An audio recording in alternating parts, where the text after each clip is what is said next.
ছেড়ে দাও, ছেড়ে দাও, আমাকে ছেড়ে দাও, ছেড়ে দাও বলছি। না, না, ছেড়ে দাও। মৎস্যরাজ, মৎস্যরাজ, আজকেও একটা দুঃসংবাদ আছে। আজকেও এক মৎস্যকন্যা মানুষের হাতে ধরা পড়েছে।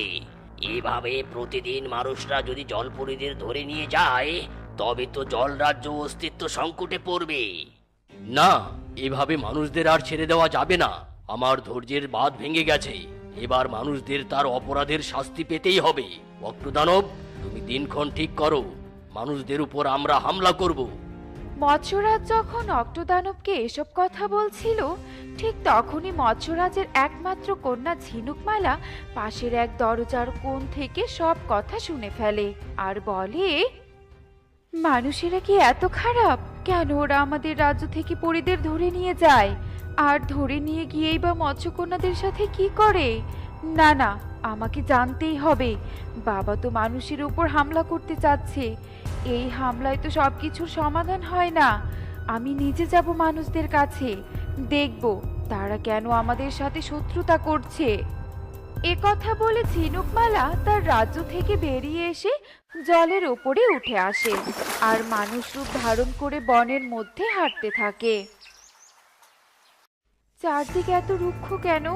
মনে হচ্ছে বনে কত কাল ধরে বৃষ্টি হয় না। জমিতে ফসল শুকিয়ে মরে আছে, গাছে ফুল নেই, ফল নেই। চারদিক কেমন জানি নিস্তব্ধ। রোদের এত তেজ আমি সহ্য করতে পারছি না। ঝিনুকমালা যখন এসব কথা বলছিল আর রাস্তার ধারে হাঁটছিল, ঠিক তখনই রাস্তার পাশে একটা কচু গাছে ফুল দেখতে পায়। কচু ফুলের সৌন্দর্যে ঝিনুকমালা বেশ বিমোহিত হয়ে পড়ে আর সেই ফুলের কাছে গিয়ে বলে, বাহ, কি সুন্দর কচুর ফুল! এমন সুন্দর ফুল কেন যে আমাদের জলরাজ্যে নেই?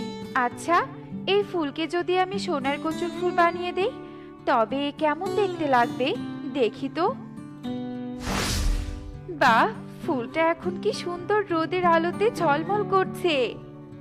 ঝিনুকমালা যখন কচুর ফুলের দিকে তাকিয়ে এসব কথা বলছিল, ঠিক সে সময় এসব ঘটনা দূর থেকে এক বুড়ি দেখতে পায় আর ঝিনুকমালার দিকে এগিয়ে এসে বলে, কে গো তুমি?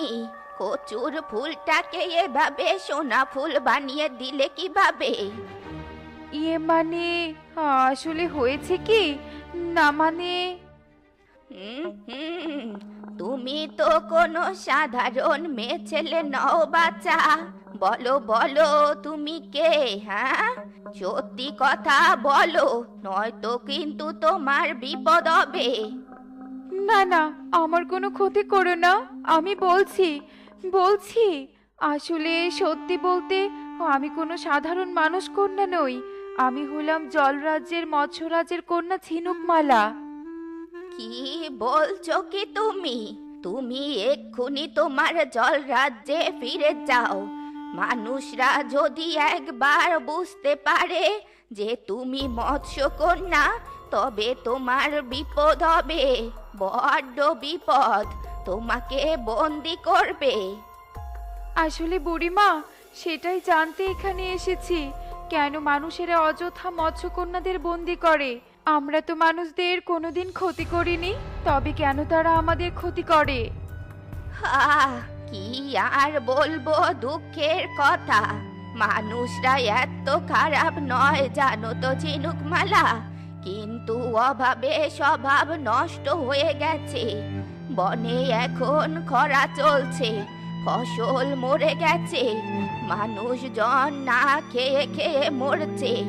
তারা দুমুঠো খাবারের আশায় নদী থেকে মৎস্যকন্যাকে ধরে শহরে বিক্রি করে আসছে। আর যে 2 টাকা পাচ্ছে, পরিবার নিয়ে খেয়ে পরে দিন কাটাচ্ছে।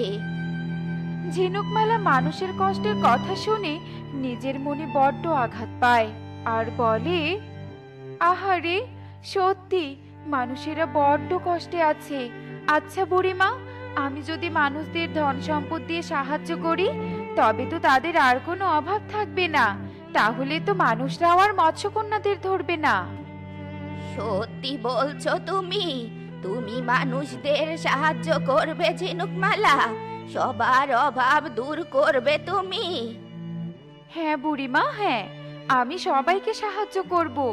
যাও, গ্রামের সব মানুষদের খবর দাও, আমি ওই গাছের তলায় সবার জন্য অপেক্ষা করছি, তুমি সবাইকে নিয়ে এসো।